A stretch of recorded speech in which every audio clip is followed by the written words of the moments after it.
What's up guys, TechSnackles here, and today first of all we're checking out here at the Apple Store the iPhone 5C. This is the latest addition to the iPhone family. It replaces the iPhone 5. It basically has the same specs, but now it's got a plastic shell tray and it comes in loads of multiple colors.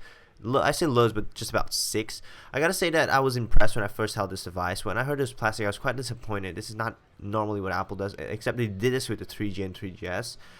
But this plastic feels much better than the 3G. It is much more solid, which must be due to the metal steel inside of it that just reinforces the cage, which makes it quite, solid. It's quite a solid device, and I was quite impressed by it. The colors do complement iOS 7, and I think that Apple did a remarkably good job. Not very surprising come from Apple, but it feels perfect in your hand. And although people might be criticizing what is Apple doing, I gotta say that it feels good in your hand. It's not like a S4, which is kind of not very solid device, at least in my opinion. And I gotta say that the iPhone 5C does feel excellent in your hand. It's got this glossy finish to it, which can be a little bit slippery, but you still feel a little bit of premium design from Apple's perspective on the iPhone 5C. I saw multiple of the colors, and I gotta say the blue is my favorite. I also liked the white version as well.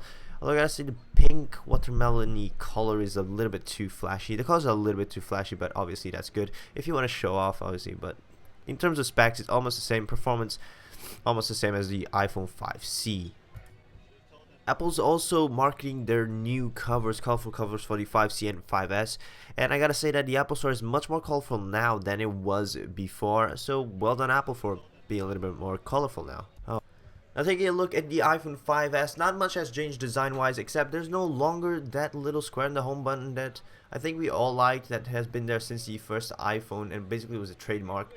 That is no longer there to make way to a new technology, which is the fingerprint reader, which we'll talk about in just a second. You'll also notice the dual flash on the back that should improve the low light performance of the iPhone 5 camera by a bunch.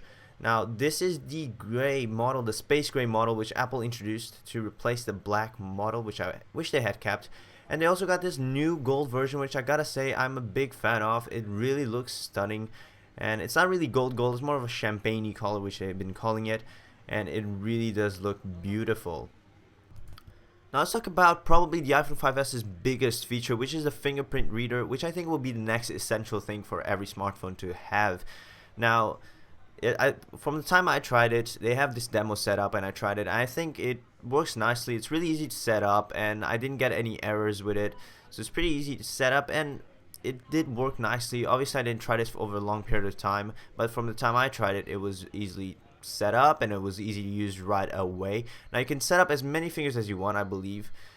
You can set up your brother's fingers if you want him, allow him to use your phone. All 10 fingers to make it easier, depending on which hand you use. You can just easily use it without a hand. Now the usefulness of fingerprint is that you can unlock your phone. It can be a little bit more secure, and you can also buy items on the App Store, and instead of using your password, just directly use your fingerprint, which should make it much quicker.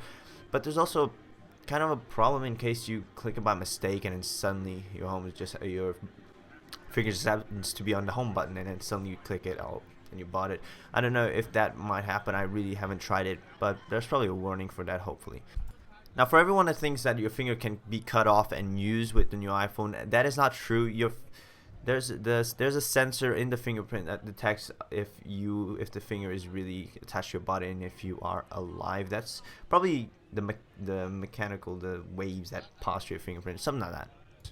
Now the iPhone 5s also obviously comes with what Apple does with every S release, the upgrade of the chip. Now this A7 chip has some news for it. It has an M7 chip integrated into it, which is basically a motion processor which works in function with your accelerometer and gyroscope and basically all that detects your motion, and it just processes it individually from all the other data, which should allow better and more accurate information on your geographical movement.